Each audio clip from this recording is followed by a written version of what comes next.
গল্প কন্যাদান, লেখিকা অনিন্দিতা মুখার্জি সাহা। সকাল থেকে হৈ হৈ চলছে সুচরিতাদের বাড়িতে। ছেলে আজ ওর ভাই বোনদের নিয়ে আসবে, বিয়ের আগে বৌদির সাথে একবার পরিচয় করাবে বলে। এটাই উদ্দেশ্য। বিয়ের তারিখ আর বাকি সব বিষয়গুলো আগেই ঠিক হয়ে গিয়েছিল। মার্চ মাসের 15 তারিখ রেজিস্ট্রি, আর আগস্ট মাসে বিয়ে। সুচরিতার বাবা মায়ের ইচ্ছেতেই রেজিস্ট্রিটা আগে করানো হচ্ছে। সুচরিতার জন্য অবশেষে একটা পাত্র জোগাড় হওয়াতে যেন শান্তি পেয়েছেন অনীশবাবু ও দোলাদেবী। গ্র্যাজুয়েশন শেষ করে বাড়িতে বসে সরকারি পরীক্ষার জন্য পড়াশোনা করছিল সুচরিতা। দেখতে শুনতেও সুন্দরী নয়। অকারণে সময় গড়িয়ে যাচ্ছে বলে হয়তো ওনাদের এত তাড়া। তারপর পেছনে আরেকটা বোন আছে, তার উপর সে যখন খুব সুন্দরী, তখন আরও সমস্যায় পড়তে হয় বাবা মাকে। এর আগে একটা সম্বন্ধ এসে তো সুচরিতার বদলে তার বোন পৃথাকে পছন্দ করে ফেলেছিল। দোলাদেবী রাজি থাকলেও অনীশবাবু কিছুতেই রাজি হননি। এবার সেই ভয় আর ছোট মেয়েকে সামনে আসতে দেননি ওনারা। যদিও এতে কোনো দুঃখ নেই সুচরিতার। আসলে ও রূপের জন্য ছোট থেকেই মাসি, কাকি, জেঠি, এমনকি মায়ের মুখেও শুনে আসছে এই মেয়ের বিয়ে দেওয়া চাপ হবে। কিছু কথা ছোট থেকে মনে গেঁথে গেলে বড় হয়ে ওটা মেনে নিতে খুব একটা বেগ পেতে হয় না। সুতরাং রূপ, বিয়ে এসব নিয়ে ভীষণ উদাসীন সুচরিতা। ওর দুঃখের জায়গাটা অন্য। চাকরির এত পরীক্ষা দিচ্ছে, একটাও হচ্ছে না। সুচরিতা যখন উচ্চ মাধ্যমিকের রেজাল্ট নিয়ে মনোজ স্যারের সাথে দেখা করতে গিয়েছিল, তখন স্যারই ওর মাথায় ঢুকিয়েছিল, একটু পড়াশোনা করে আইপিএস বা সিপিওটা লাগিয়ে দে। তারপর তোর যা সুন্দর হাইট, পুলিশের চাকরি, তোকে কে আটকায়? বিয়ে হবে না, বাজে দেখতে, ছেলেদের মতো লম্বা, এসবের মাঝে মনোজ স্যারের কথা খানা ভীষণভাবে নাড়িয়ে দিয়েছিল সুচরিতাকে। সেই থেকে আইপিএস, এসএসসি, সিপিও, এমনকি বিএসএফ কিছু বাদ দেয়নি। কিন্তু কোথায় কি? সেই তো বাবার টাকা ধ্বংস করে বিয়ে করতে চলল। এইসব ভাবতে ভাবতে সুচরিতার হঠাৎ খেয়াল হলো হাতটা জ্বালা করছে। অন্যমনস্ক হয়ে একই জায়গায় বারবার ঘষে চলেছে ও। বেসন, দুধ, হলুদ মিশিয়ে মাখিয়ে দিয়েছিল মেজমামি। ওটাই শুকিয়ে গিয়ে কিছুতেই যেন উঠতে চাইছে না। পুরো ব্যাপারটাই বড্ড অপছন্দের। তাও মুখের ওপর কাউকে কিছুই বলতে পারে না সুচরিতা। পারলে সবার প্রথমে চিৎকার করে বাবাকে কথা শোনাতো। বাবাই তো বলতো, মেয়েরা বাজারে পণ্য না, তাহলে কেন বাবা নিজের হাতে ওকে বিক্রি করে দিচ্ছে? দিদিভাই, তাড়াতাড়ি দরজা খোল, মিলিদি এসেছে। আজ ওর তাড়া আছে। পৃথার ডাকে খেয়াল হলো ও এখন ব্রাইডাল প্যাকেজে আছে। 15 দিন অন্তর অন্তর ওর ফেসিয়াল চলে। আজ তো মিলিরই আসারই কথা। এইসব করে যদি কালো রং ফর্সা হতে পারত, তাহলে আর চারপাশ এত অন্ধকার থাকতো না। বসতে বল, আসছি। বাথরুম থেকে সুচরিতা বলল। তারপর ভরা বালতি থেকে মগের পর মগ জল নিয়ে এমনভাবে ঢালল যাতে বেসনের চিটপিটানির সাথে মনে জমে থাকা রাগ, অভিমান, দুঃখ সব ধুয়ে মুছে যাক। কি গো, মিষ্টিগুলো আনতে বললাম, এখনো বসে আছ? দোলাদেবীর কথায় পেপার থেকে মুখ তুলে অনীশবাবু বললেন, শুরু হলো তোমার? ওরা আসবে তো সন্ধেবেলা, পাশেই দোকান থেকে এনে কি করবো শুনি? অনীশবাবুর গলায় ঝাঁঝ ছিল, কিন্তু সেটা দোলাদেবী আমল না দিয়েই বললেন, তাহলে আর কি, পেপার পড়ো। সারা জীবন কোনো দায়িত্ব তো নিতে হলো না, বইয়ের ঘাড়ে দিয়ে দিলেই সব। বলেই দোলাদেবী আর দাঁড়ালেন না। হয়তো এবার উল্টো জবাব শোনার মতো ধৈর্য ওনার আর নেই। অনীশবাবুর আজ উত্তর দিতে ইচ্ছে করল না। পেপারটা খালি সামনেই খোলা, মনে নানা প্রশ্নের উত্তর দিয়ে চলেছেন নিজেকে। যিনি পণ নেওয়ার ঘোর বিরোধী, আজ সেই মানুষই পণ দিয়ে মেয়ের বিয়ে দিচ্ছেন। একেবারে অক্ষম কিন্তু উনি নন। পাত্রপক্ষ যা চেয়েছে তার দ্বিগুণ দেওয়ার ক্ষমতা ওনার আছে। কিন্তু এভাবে মেয়েকে অপমান করতে উনি চাননি। খুব তাড়াতাড়ি সিদ্ধান্ত নিয়ে ফেললেন কি? কি এমন হতো যদি ছোটটার আগে বিয়ে হয়ে যেত? ভেবে একটা চোরা কষ্ট হচ্ছে বুকে। মেয়েটাও আজকাল কেমন এড়িয়ে এড়িয়ে যায়।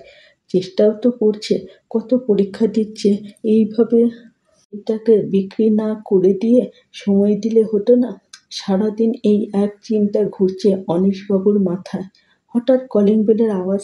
চেয়ার ছেড়ে উঠে দরজা খুলতেই দেখলেন অনীশবাবুর ভাই, তার বউ আর ছেলেরা সব এসেছেন। উচ্ছ্বাসের আওয়াজটা আরও দ্বিগুণ হয়ে গেল। উপর থেকে নেমে এলো পৃথা আর ওর মামার মেয়েরাও। সামান্য কিছু অনুষ্ঠান হলে জেঠু, কাকা, মামারা সব একসাথে হয়। এটাই নিয়ম এই বাড়ির। পাত্রের ভাই বোন আসছে শুনে পৃথাও আবদার করল ওদের ভাই বোনরাও আজ আসুক। সুচরিতার এই পুরো বিয়ে নিয়ে কোনো মতামত নেই। গল্পে আর হাসাহাসিতে মশগুল ডাইনি। সেই মাঝেই অনীশবাবুর ভাই বলল, দাদা, সুচির কন্যাদান কিন্তু আমি করব। তোমার তো পিঠা রইল। আমার 2 ছেলে, তাই সুচির কন্যাদানের দায়িত্ব কিন্তু আমার। অনীশবাবু মনে মনে ভাবলেন, কর, আমার ইচ্ছেও নয়। কন্যা কি দানের সামগ্রী? হায় ভগবান, কেন যে কিছুই মানতে পারছি না। তুমি আমায় সহ্য ক্ষমতা দাও। এসব ভাবতে ভাবতে আবার কলিং বেলের আওয়াজ। এখন আবার কে এলো ভেবে অনীশবাবু দরজা খুলতে ওপাশ থেকে, এটা সুচরিতা লাহিড়ীর বাড়ি। অবাক হয়ে দেখলেন অনীশবাবু, একজন পিয়ন গোছের লোক দাঁড়িয়ে। ওনাকে দেখেই হাত পা কাঁপতে শুরু করলো অনীশবাবুর। হাত পা যে সবসময় ভয় কাঁপে তা নয়, কখন আনন্দে কাঁপে, উত্তেজনায় কাঁপে। কাঁপা কাঁপা গলায় অনীশবাবু চিৎকার করে ডাকলেন, সুচি, তাড়াতাড়ি আয়, তাড়াতাড়ি। ওপরে বসে তখন সবে মুখের ক্রিমটা পরিষ্কার করছিল মিলি। তারপর প্যাক লাগাবে। বাবার সাথে বেশ কিছুদিন ধরে কথা বলছে না সুচরিতা। পণ নিয়ে বিয়ে, এতে যে বাবা রাজি হয়ে যাবে কিছুতেই মানতে পারছে না ও। কিন্তু বাবার গলার এরকম ডাক শুনে বড্ড ভয় পেয়ে সুচরিতা কোনো রকমে চুড়িদারটা গলিয়ে ছুটে নেমে এলো নিচে। দেখল বাবা দাঁড়িয়ে আছে বাইরের দরজার সামনে।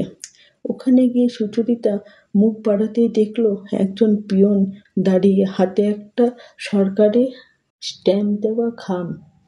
সই করে চিঠিটা নিয়ে খামটা ছিঁড়ে পড়তে শুরু করলো সুচি। পড়ার সময় চোখে মুখে উত্তেজনাটুকু স্পষ্ট দেখতে পেল সবাই।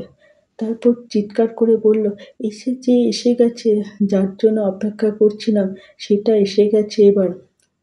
বাবা মেয়ের হাত থেকে চিঠিটা নিয়ে টেনে পড়তে শুরু করল। অনীশবাবু আনন্দ ধরে রাখতে না পেরে মেয়েকে জড়িয়ে ধরলেন। ঘর থেকে সবাই বেরিয়ে আসলো একে একে। অনীশ বলল, কি হয়েছে দাদা? অনীশবাবু বললেন, বিএসএফে চাকরি পেয়েছে আমাদের সুচি। অনীশ বলল, বিএসএফ মানে তো বর্ডার। কি বলছো তুমি? সুচি বলছে, তাতে কি হয়েছে কাকাই? ছেলেরা যদি ওখানে কাজ করতে পারে, মেয়েরা পারে না কেন? দোলাদেবী বললেন, কী সব যা তা বলছিস? মরে ঠরে পড়ে থাকবি, জানতেও পারবো না। ওসব চলবে না এ বাড়িতে। এবার সুচি আর চুপ করে থাকতে না পেরে বলল, কি চলে মা এ বাড়িতে?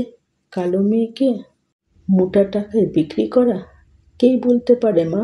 2 দিন পরে ওই বাড়িতেও আমি মরে ঠরে পড়ে থাকবো না? যারা পণ নেয় তারা যে কত ভালো মানুষ সে আমার জানা আছে। অনীশ বললেন, কবে যেতে হবে? অনীশবাবু চিঠিটা দেখে বললেন, 20শে মার্চ, মেডিকেল টেস্ট, 15তে বেরিয়ে যেতে হবে। এবার দোলাদেবীর আঁতকে ওঠার পালা। বললেন, মানে? সেদিনই তো ওর রেজিস্ট্রি। অনীশবাবু বললেন, সেসব ক্যান্সেল করে দেব। এই বিয়ে আমারও পছন্দ ছিল না, আর এখন তো প্রশ্নই আসে না। তারপর সবাইকে বললেন, থেমে গেলে কেন? সবাই মজা করো, আনন্দ করো। কত বড় কাজে যাচ্ছে আমাদের সুচি। পৃথা বলল, দিদিভাই, মিলিদি কিন্তু বসে আছে ওপরে। সুচি বলল, কি হবে আর ওসবের? অনীশবাবু বললেন, যা মা যা, সেজে নে। যুদ্ধে যাওয়ার আগেও সাজতে হয় বই কি। তারপর নিজের ভাইয়ের দিকে তাকিয়ে বললেন, সুচির কন্যাদান আমি করব, বুঝলে? অবাক হয়ে তাকালো অরিশ। অনীশবাবু আবার বললেন, খাকি আর সবুজ রঙের পোশাকটা পরে, মাথায় ওই রঙেরই টুপি, কোমরে সবুজ চামড়ার মোটা বেল্ট। উফ, দেশমাতার উদ্দেশ্যে আমার কন্যাদান। কি যে গর্ব হচ্ছে আমার। বলতে বলতে সুচরিতার সামনে গিয়ে অনীশবাবু নিজের ডান হাতটা কপালে ঠেকিয়ে বললেন, জয় হিন্দ। সুচরিতা আনন্দে কেঁদে ফেলে বলল, বাবা, ফিজিক্যাল এক্সামে যদি আমি আটকে যাই? অনীশবাবু বললেন, আর কোথাও আটকাবি না, ওই দেখ বাইরে। তাকিয়ে দেখল সূচি আকাশে আজ আবারও রামধনু উঠেছে। এই 7টা রং যতবার আকাশে ফুটে উঠেছে ততবার ভালো খবর এসেছে সূচির জীবনে। দোলাদেবী ঠাকুরের পা থেকে লাল সিঁদুর এনে কপালে পরিয়ে দিলেন মেয়ের। তারপর বললেন, যা জিতে আয়, করে আয় নিজের স্বপ্ন পূরণ। সুচরিতা জড়িয়ে ধরল মাকে। মায়ের কাঁধে মাথা রেখে চোখ দুটো বন্ধ করল। হয়তো বন্ধ চোখেই কল্পনারা সত্যির রূপ পায় আর স্বপ্নরা হয় বাস্তব। সুচরিতা মনে মনে বলল, জয় হিন্দ।